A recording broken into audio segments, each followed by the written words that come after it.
Hi everyone, Jessica here again with another Math152 video lecture, and today we're going to be going through section 11.8 on power series. So you've kind of just finished one kind of chunk of lectures, all looking into techniques for figuring out convergence or divergence of different series, and you kind of summed that up nicely last time in section 11.7 with Brenda, and had to think about which kind of techniques do we use in which situations. Now we're moving on to what I think of as kind of the last set of lectures for this course, and they begin with this definition of what a power series is and kind of go on from there. We'll move on to see some applications of that and why these things are important. And to some extent we'll have a look at some applications today, but I think first obviously we need to define what a power series is and have a think about how we can work with them. So before we define officially a power series, I want to just take a minute to recall what we know of as polynomials. So we know that these are any kind of functions which have form, such as is written out here. Essentially they're sums of different powers of x multiplied by some constants. So something like x squared plus 1 is a polynomial, something like 3x cubed plus 4x to the 7 plus 6 is a polynomial. Though, just to be specific for the kind of purpose of thinking about these today, and you'll see why we do this in a minute, we're going to think of polynomials as always being ordered in increasing powers of x. So they're any kind of function which has form like this: some constant c0 plus c1 times x to the 1 plus c2 times x to the 2, and so on and so forth, up to some maximum possible power cn times x to the n. So the c's here are all our different constants, and they are multiplied by x's to various different powers. And we don't have to have every power in there, like these two examples I have here. If we set any of our ci's to be equal to 0, then you can imagine that that power of x kind of disappears from a polynomial. So just to kind of summarize some of the notation here, we call our constants c0 up to cn our coefficients, and x is of course our variable here. Now power series are basically just the series equivalent of polynomials, and they end up looking just like we've written out here. So the only difference here is that instead of a finite sum of powers of x, such as we had in the polynomials, we now have an infinite series, the sum from n equals 0 up to infinity of all these terms cn x to the n. So just the same as a polynomial, but it's now an infinite series because we go up to some infinite power xn, so n goes to infinity. And we use the exact same kind of definition of notation. X here is our variable, and our constants c0, c1, c2, c3, all the way up to c infinity are what we call our coefficients. So you can see here that the reason that we call these a power series is not so much that it's like a cool sounding name, though it kind of is, but it's because we have kind of these increasing powers of x as we go through. So that's kind of how you can use it to remember what these are. It's series defined by these increasing powers of x. And as I said, later we're going to think about why these are important and how these kind of come up in various mathematical applications, but first we need to have a think about what we can say about them. So something I think before we finish off the definitions to think about is that we can consider the most basic power series that we could ever think of. So just as an example, we're going to consider the most basic power series. And we can imagine that this is the case when our constants cn are equal to 1 for every single n, i.e. the power series 1 plus x squared plus x cubed plus ... all the powers of x, just where all of our constants are equal to 1. Or you can imagine that I could write this in sum notation as the sum from n equals 0 up to infinity of x to the n. And then we can immediately notice this, our most basic power series, is itself a geometric series. We know that we're kind of primed in all of these series type chapters to look out for geometric series, and here that's what we have. We have the first term, a equal to 1. We have common ratio r equal to x, because each term in our power series we get multiplied by x to get the next one. Oh, sorry, multiply by 3 there. That should be a multiplied by x. And so we know, therefore, that the sum of this power series is given by 1 over 1 minus x. That's our a over 1 minus r expression for the sum. And that this converges. We know that we have convergence of a geometric series when the absolute value of the common ratio is less than 1. So we need the absolute value of x less than 1, e.g. we need x to be between -1 and 1. So just an example of the kind of thing we can do with power series, but set up in the most kind of basic example, just to show you that what we're working with is still familiar here. We're still in our kind of series framework. There's also one slight extension, I guess, that we can make to power series. And this is the last part of the yellow box just here. You can imagine here that I could write a very similar power series, but almost like shifted by a units here. So essentially, instead of Cn times x to the n, I can define a power series as the sum of Cn times x minus a to the n. So a is just some constant here, and I can write in very, very similar power series, but everywhere that x appeared before, I'm now going to have an x minus a. And this is what we call a power series centered at A, or a power series in x minus a, though the centered notation is probably, definition is probably a little bit more common. And I think of this as just kind of shifting our power series, like when we shift a graph, and we call this being centered about A. And this just kind of expands the different situations or the different possible power series that we can write, because we can imagine here that for any specific value of x, I can define a different A and a different set of values, Cn, my different constants, and that will give me a whole new power series for any given x. And that kind of allows me to set up more equations because I've got more variables to work with. And we can start to think, as you've imagined, we often with series want to think about when things converge, so we can start thinking about whether these power series are going to converge or not. And we'll try this out in the format of one example.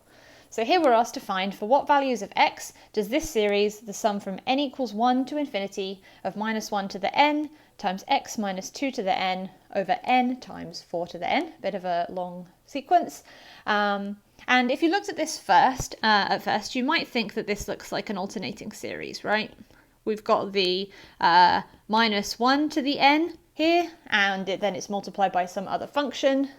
But the thing I notice is that now I've got an x in here, right? This isn't just a sum over values of n. I also have a variable x in there. So to find just to write this down, I've got myself a series. Does look alternating, but it's got some variable x in it. And you can imagine that we could choose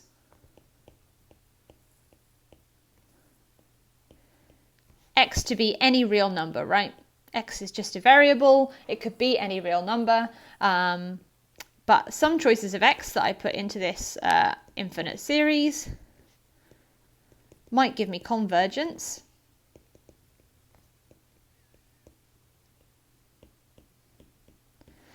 And some values of x that I pick might give divergence. Right, depending on what x I pick is going to kind of define the behavior of my series as n tends up to infinity. And so what we're asked to find is which values of x can I put in here to give myself a convergent series, or indeed a divergent series, if that was what you wanted to think about.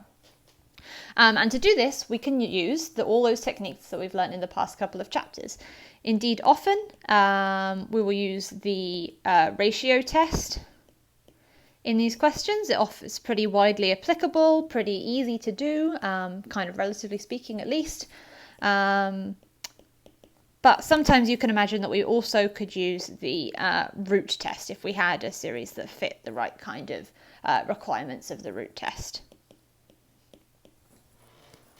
In this case, this doesn't really look like something that's going to be super nice to do a root test on, so I'm going to try out the ratio test here. And at some point, we're going to have to deal with the fact that we have this variable x in here, but otherwise the approach is going to be the exact same thing that we've learned for the ratio test in the past.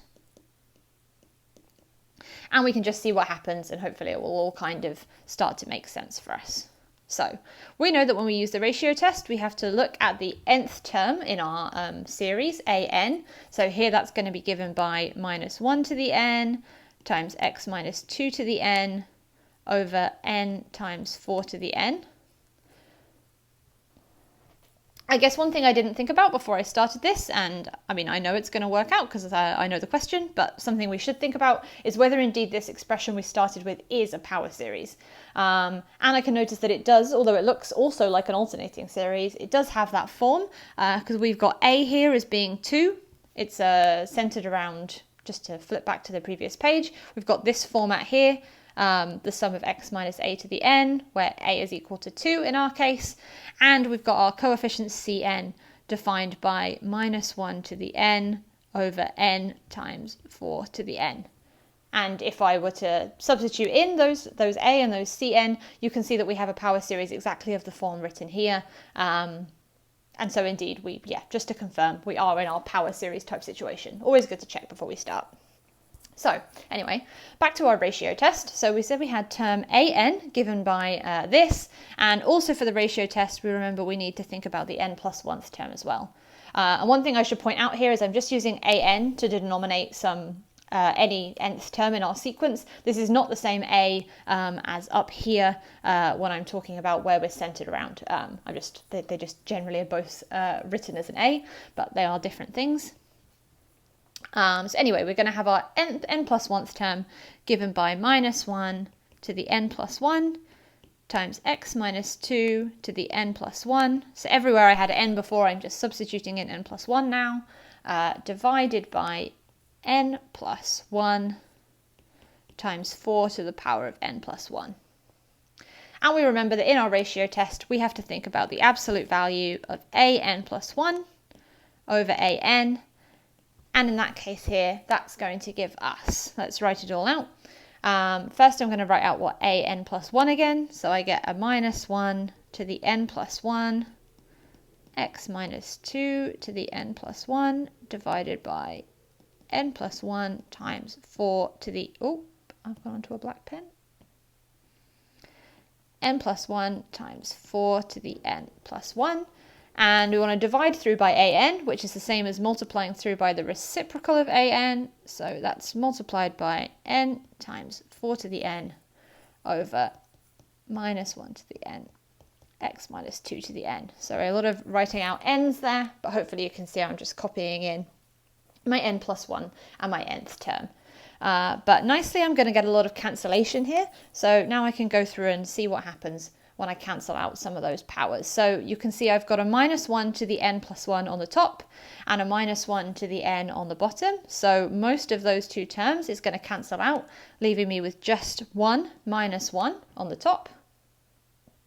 You can see that maybe I should have changed color actually for the crosses, just to make it nice and legible. You can see I've got an x minus 2 to the n plus 1 on the top and an x minus 2 to the n on the bottom. So I'm going to get a similar kind of cancellation there, just leaving me with one lot of x minus 2. And I have a power of n over here on the top that nothing's going to happen with. I have an n plus 1 on the bottom that again can't cancel with anything. And then I'm left with just 4 to the power of n divided by 4 to the power of n minus 1, and that's going to simplify down to a 4 on the bottom of my fraction there. So remember that we're back in our ratio test framework. I found my absolute value of an plus 1 over an, and now I need to think, well, what is my limit as my n tends to infinity of that quantity of my absolute value of minus 1 times x minus 2 to the n over n plus 1 times 4. So we just work out that limit. And, well, we can see that here I have an n on the bottom and on the top of my fraction, so that's not very helpful. But if I divide through every term by n, I can see that that gives me the limit as n tends to infinity of minus x minus 2. So I'm just dividing the top and bottom of my fraction by n, divided by 4 times 1 plus 1 over n. And as I take that limit now, it's more clear what's going to happen. This is going to tend to the absolute value of x minus 2 over 4, where we can get rid of the negative because we're taking that absolute value anyway. So just a refresh, this is the ratio test. That's what we were working out. And so it converges when we have absolute value of x minus 2 over 4 being less than 1, e.g. we want the absolute value of x minus 2 less than 4, or indeed that you can imagine that is the same as we want x minus 2 to be between minus 4 and positive 4, or equivalently minus 2 to be less than x to be less than 6. So just solving our inequality there for x.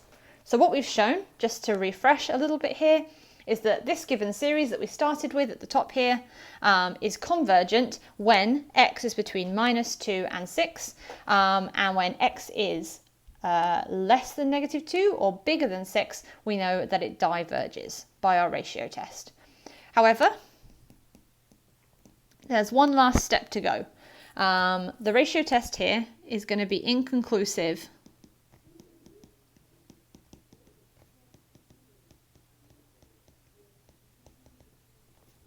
at those endpoints, our x equals minus 2 and our x equals 6. So we think about those we just go through them separately, think about them individually. So let's test those separately.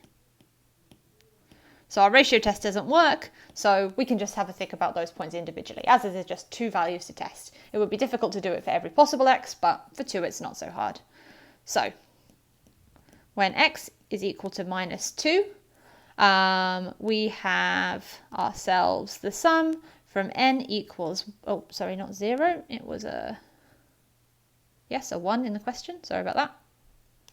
We have the sum from n equals 1 up to infinity of minus 1 to the n, and I'm just going to substitute in x as minus 2. So that gives me minus 2 to the n here, which we know is the same as minus 4 to the n, divided by n times 4 to the n. So just what do I get when I substitute in x equal to minus 2? We see that there's a lot of cancellation here, and that this is just the same as the sum from n equals 1 up to infinity of 1 over n. So you can see that my 4 to the n cancel, I get some cancellings in the minus 1 to the n also, and then my end result is that when x is equal to minus 2, I have this sum, which we know is the harmonic series, and that this diverges. So just recognizing here that this sum series that we end up with is exactly our harmonic series that we've come to recognize, and we know that this diverges. And the other point we had to check was when x is equal to 6, and in that case we have the sum from n equals 1 up to infinity of, just subbing in x equal to 6, that's going to give me minus 1 to the n times 6 minus 2 to the n over n times 4 to the n. And I get a nice lot of cancellation once again, and I can see that that gives me the sum from n equals 1 up to infinity of minus 1 to the n over n.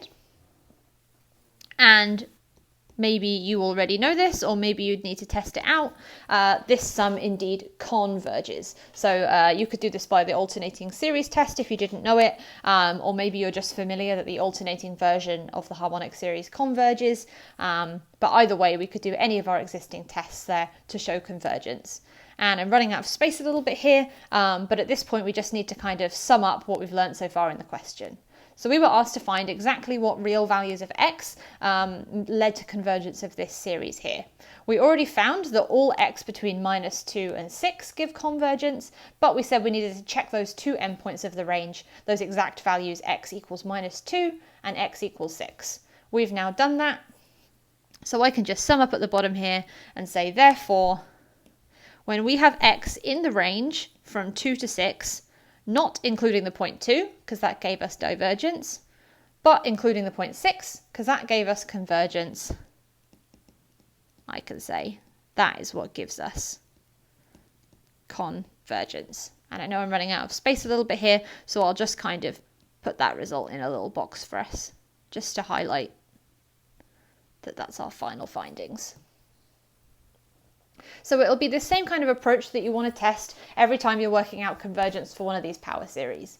First, we've confirmed that it is a power series and that we know kind of what's happening with it. But then we use either our ratio test most commonly, or sometimes our root test, to figure out what values of x give us those requirements of the ratio test. So here we're working out what values of x give me this x minus 2 over 4 less than 1.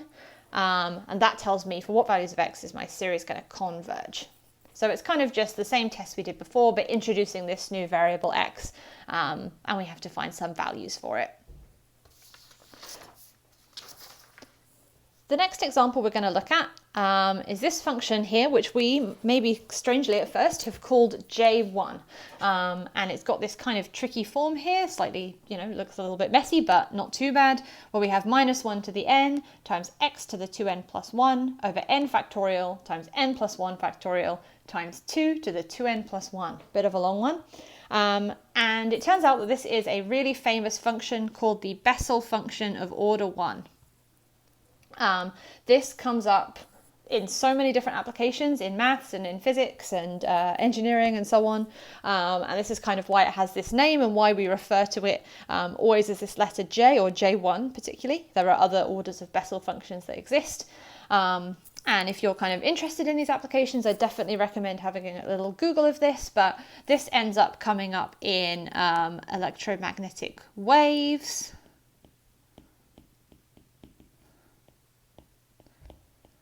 You can apply it to heat conduction. A couple of other examples, friction, and it's used in signal processing, or actually originally it was discovered by a mathematician when they were looking at the motion of planets. And essentially it turns out that this is a really useful function to model all of those kind of real world phenomena in situations such as those that I've written. And it kind of just really well approximates a lot of kind of these natural processes. And so if we can figure out things about this function, we can figure out things about those processes. But for today, we're not going to be so concerned about those applications. So as I said, I thoroughly recommend you to have a look up of some of these if you're interested. We're going to try and think of the answer to this question that we're asked, which is what is the domain of our Bessel function, or our Bessel function of order 1, J1? And this is a new way of writing a question, but actually it's the same question we've seen before, i.e. what this means is it's asking us for what values of x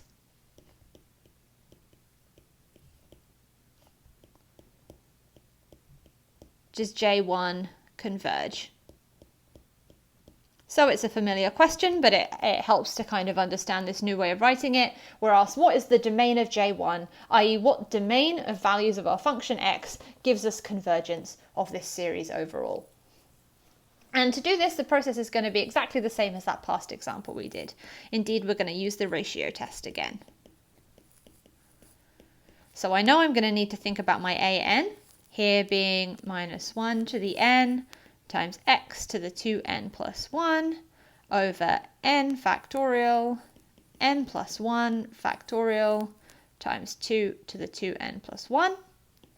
I'm also going to need an plus 1. Bear with me whilst I write that out for completeness. Just substituting in n plus 1 for n everywhere in our series or our sequence.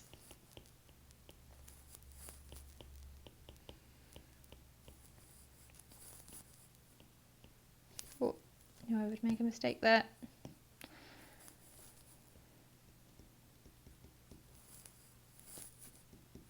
Okay, there we go. So just our an and our an plus 1, ready to calculate our ratio test, where we want to take the ratio of the absolute value of the ratio of those two quantities. And just like before, we can write out in full what that's going to be. So I'm going to get my an plus 1 first. Sorry to spend some time working out the full algebra, but I want to make the notes nice and complete for you all.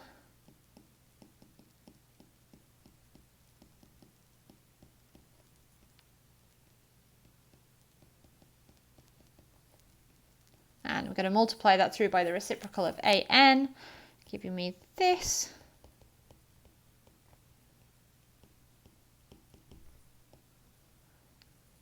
It's got this slightly complex form, but that's why it ends up representing the natural world so well.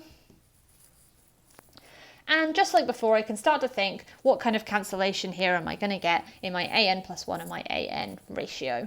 So what am I going to get? I'm going to get a lot of cancellations in -1 again. So I've got a -1 to the n plus 1 on the top and a -1 to the n on the bottom. So that's just going to give me one lot of -1 when I'm finished. I'm also going to get a lot of cancellations in my powers of x. So on the top, I've got x to the 2n plus 3 when I multiply out those brackets. On the bottom, I've got an x to the 2n plus 1.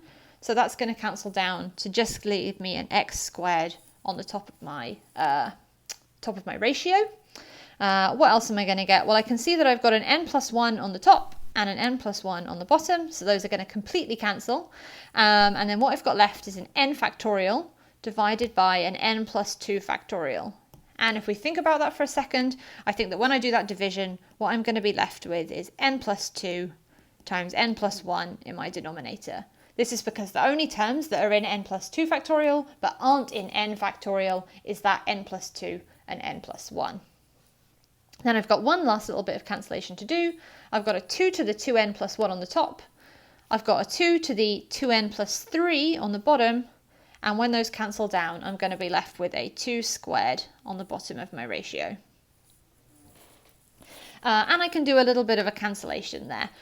So the first thing I note is that I don't really need my absolute value anymore. The bottom half of my fraction here is always going to be positive. This is because n is a positive integer and 2 squared is positive. On the top, I have an x squared, which is always positive also. Any square of a number is positive. And so we can completely get rid of our absolute value. And that's going to give me an x squared. So the -1 is going to disappear when we get rid of the absolute value. And we're left with x squared over n plus 1 times n plus 2 multiplied by 2 squared, which we know is 4. So we're almost at the end of our ratio test, but we know that once we've worked out that ratio, we have to think of its limit as n tends to infinity, i.e. the limit as n tends to infinity of our x squared over n plus 1 times n plus 2 times 4. And we can see there in that expression, as n gets really big, the denominator gets really, really large, and the limit of our fraction is entirely going to be equal to 0. And we know in the ratio test, we have to test whether this limit is less than 1. And we can see actually here that that is because it's 0, it's always going to be less than 1, whatever I choose x to be. So for all x, i.e. what this is telling me is that all x are going to give me convergence. So in the previous example, our limit ended up being kind of a function of x, right? Where's the example where we did it? Here, once we took that limit and we looked at when it was less than 1, we still had a function of x to work out. And so we had a very specific range of x that would give us convergence. But what we're finding for the Bessel function is that whatever x I put in, whatever I pick it to be, my series is always going to converge. So I can kind of sum that up at the end and say that my j1 of x converges for all values of x. And we remember specifically we were asked to work out what the domain of j1 is, i.e. what range of x gives me that. So I can just be super clear and say its domain is, well, all numbers from -infinity to infinity, or indeed you could just write the set of all real numbers are. So what values of x give me convergence? It's all of them. So all real numbers or all numbers between -infinity and infinity, whichever way, as long as you make it clear, it's kind of fine to use whichever terminology you like for writing that out. So you can imagine now that we can do a similar test for any power series that I give you and work out which of those values of x give us convergence or don't. And over the page kind of summarizes a couple of the possible outcomes of that test that we might want to do. In particular, this theorem tells us that for any given power series defined by any x, any constant Cn, any a that we're centering around, there are only three possibilities we can ever see for convergence. The first of these are that the series converges if and only if x is equal to a. We haven't seen any examples of this yet, but indeed they often arise, and I think we might get to one of them by the end of this chapter. The second example is that the series can converge for all x element of the real numbers. So this was our Bessel function from the previous page. This was our j1 of x. And then the third option is that there is some positive number r such that the series converges if the absolute value of x minus a is less than r and diverges otherwise. Seems a little bit of a mouthful at first, but we can see that this was, as in the case of our first example. So you remember there we found that we had convergence for the absolute value of x minus 2 less than 4, and that's exactly what we've got here, right? A in that example was 2. I can zoom back to the question and we can check it. Yep, here we have in the definition at the beginning, we had a was equal to 2. I even wrote it just here. So we found that our power series converged when x minus 2 was less than 4, i.e. when we had r equal to 4 here. And it turns out that we kind of label this r as something called the radius of convergence. So it essentially tells us that any distance that I am from x minus a, if I'm less than r away, then my series is going to converge. If I'm more than r away from x minus a, my series is going to diverge. Or to kind of summarize that out a little bit, how far from absolute value of x minus a can I be before I lose convergence? So it's almost like there's this radius around our value, x minus a, in which our series converges, and any time we're inside that radius, we have convergence, and any time we're outside it, we have divergence. That's kind of the way I think about it, and that's kind of why we call it this radius. You can see that that's quite a natural definition. And we then also define our interval of convergence as the set of the values of x for which our series converges. So just to continue on our example here, we had r equal to 4, our radius was 4, and we had our interval of convergence, which we often refer to as a capital I, as being the range. In that example, it was -2 up to 6 inclusive, right? So r is our radius of convergence, which is a kind of related to the absolute value of x minus a, and then the interval is what now actual values of x do I need to get convergence, and in that example we saw that held for the range -2, not including the endpoint, up to 6, including the endpoint. So I'm just going to summarize that super clearly here. So I can say, so for example, our first example that we did, the sum from n equals 1 up to infinity of -1 to the n times x minus 2 to the n over n times 4 to the n. If we want to think about that series, then we have radius of convergence r equal to 4, and we have interval of convergence. I know I just wrote this, but just to lay it out nice and clearly, we have interval of convergence -2 up to 6. And indeed, if I wanted to think about my Bessel function, my j1 of x, we saw that that one has radius of convergence. Well, actually, we saw that any x that we picked gave us convergence here. So I can think about this being radius of convergence x equal to infinity, and interval of convergence, well, as we just said, it was all real x, all values of x, from -infinity up to +infinity. Remembering that we can never have infinity, and so there's always going to be curly brackets with infinity. So for any power series that I give you, we should be able to work out that radius of convergence and that interval of convergence. And just, we've kind of alluded to this already, but if I look back at my theorem, I can see that both cases A and B here are actually kind of special cases of C. So B was our Bessel function example. We can see that that's the same thing, but with R equal to infinity. And actually A is also a special case as well, and that's the case when R is equal to 0. So if I want the absolute value of x minus a to be less than 0, I mean, indeed, that's not actually possible. We have to take less than or equal to 0, but that's only going to hold when x is equal to a. So really, we write this as 3 results, but it's kind of only 1. And the question is always going to be, let's work out our radius, and then let's work out our interval of convergence. Exactly as we have been previously doing in those examples, we're just kind of attaching this new terminology onto it. So to finish off the chapter, we'll just do maybe 2 more examples of that. We'll do A and B from over the page, just to kind of solidify kind of what we're doing here. So just to give myself some extra space, I'll start up the top and we'll think about example A here. And one thing I noticed from the form of this is that this looks like a good case to use our root test instead of our ratio test. You could certainly try out the ratio test if you wanted to, but I just thought it'd be a good example, a good opportunity to have one example here where we do use the root test just to see that it's possible.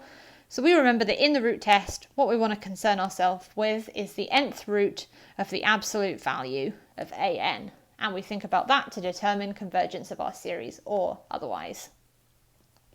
And if I substitute values, my an values into that, I'm going to be looking at the absolute value of n to the n times x to the n, all to the power of 1 over n, which we see simplifies down really nicely just to n times the absolute value of x. I can take the n outside of the absolute value here because we know, as always with our series and sequences, that n is a positive integer. Then we know that the requirement of our root test is that I look at, same with the ratio test, the limit as n tends to infinity of that quantity, n root x, and I can see that is going to be equal to, well, as n gets really large, the limit of this is going to be infinity, except, and this one's kind of important to think about, the exception to this rule is when x is equal to 0. And this is something I'm going to give us a little exclamation mark at the side of the notes here, because I think this is really important to remember and very easy to forget. It can be tempting to look at this limit and think, oh, every single n I put in there is going to give me infinity. But actually we have to remember that when x is equal to 0, 0 times infinity is 0, and in that case we would have convergence. So just to summarize, make sure I'm back on my blue pen, there we go. This tells me that the interval of convergence, i.e. what values of x I need to give myself a convergent series, is just that point, that single point defined by x equal to 0. And if I wanted to think about my radius of convergence in this case, this would be one of those examples, case A from the previous page, where we have r equal to 0. So we're only convergent around this single point, x equals to 0. And then this would be, we were asked to find the interval of convergence, and it's given exactly by this, just the set containing the point 0. We'll also have a little look at example B here, where we're asked to find the interval of convergence of the sum from n equals 1 up to infinity of x to the n over n times 3 to the n. And to me, this looks like a case where we could use the root test or the ratio test, to be honest. And indeed, often you'll have this kind of choice, and sometimes it kind of just comes down to testing one out and seeing how easy it ends up. Kind of like the same techniques we were picking before in section 11.7. So here, let's say I wanted to try my root test first, and I wanted to look at the nth root of the absolute value of an. That would be looking at the absolute value of x to the n over n times 3 to the n, all to the power of 1 over n, we know. And if I simplified that down, I'd be looking at, well, the absolute value of x over 3 multiplied by 1 over n to the power of 1 over n. So I've just, I can take my 1 over n's and my 3 outside the absolute value because they're definitely positive, and just simplify some of the powers a little bit. So this is our root test version. But one thing I noticed is that this, if I now want to think about the limit as n tends to infinity of the expression, it doesn't look very nice. I'm going to have to consider this 1 over n, where n's going to infinity, but then it's going to be to a power of 1 over infinity, and that's going to be a little bit difficult. So I could carry on with this if I wanted to, but I don't know. My sense at this point is that it's not going to work out very nice, and so we're going to go and try the ratio test instead. So just wanted to kind of include that to point out that sometimes you could try either of these tests, and my general advice would just be to pick whichever one looks like it's going to give you some easier calculations to do.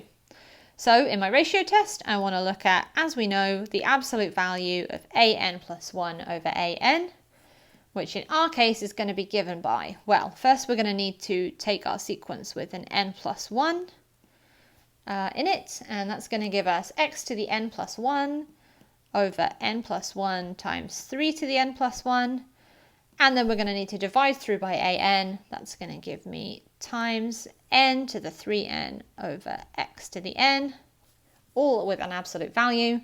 And just like before, simplify as many terms as we can. What's that going to give me? I have an x to the n plus 1 divided by an x to the n, so that just cancels to an x. I have a 3 to the n divided by a 3 to the n plus 1. That's just going to give me a 3 in the denominator. And I also have a n on the top. Oops. I have an n on the top and an n plus 1 on the bottom.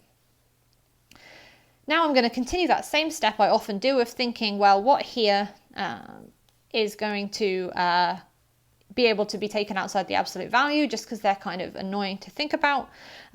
So I'm going to need to keep my x inside the absolute value, but I noticed the same with the root test that we didn't finish, that 3 is always positive, n's always positive, n plus 1's always positive, and so we can just take those outside of that absolute value sign. And we know, therefore, that that's the value of our ratio, and we need to think about what's going to happen in my limit as n tends to infinity of that ratio. Absolute value of x over 3 times n over n plus 1. And what I can see there is that as n gets really big, n and n plus 1 are basically going to be the same number, right? The difference between 1 and 2 is quite a lot, but the difference between 100,000 and 100,001 is pretty small. And so as n tends to infinity, that's the kind of second fraction here is going to become really negligible. And I can just say that the limit here is the absolute value of x over 3. If you didn't want to do that kind of thinking approach that I've done for figuring that out, you could also do any of our other approaches that we've kind of seen for working out the limits of functions. So what I've shown here is that my limit as n tends to infinity of my ratio is the absolute value of x over 3. So we know by the ratio test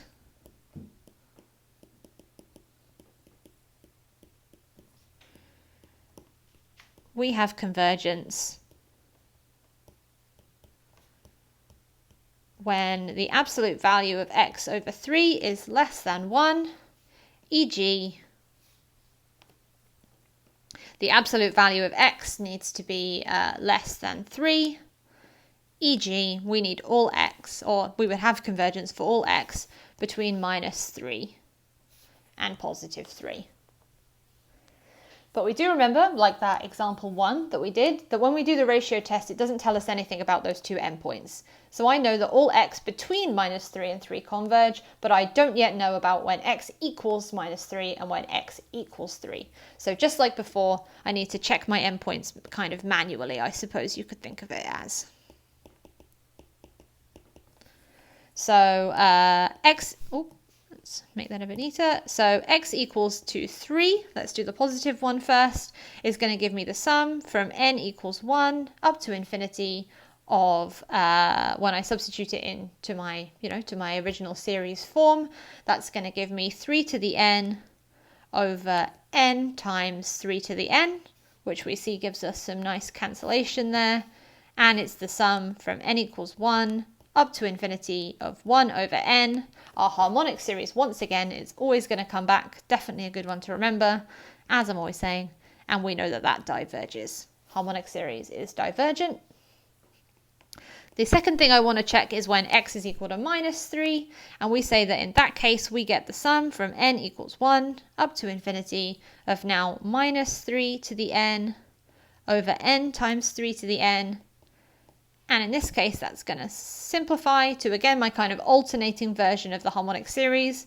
It won't always be this exact same result, it just kind of happens to fall out of a lot of these power series kind of expressions, and we know again that that is a convergent series, at least a conditionally convergent one anyway, using some of those results we saw before. So I've used my ratio test to get my region of x. I've tested out my endpoints, and now I just need to do a little bit of a summary at the bottom. And I can say, therefore, that my interval of convergence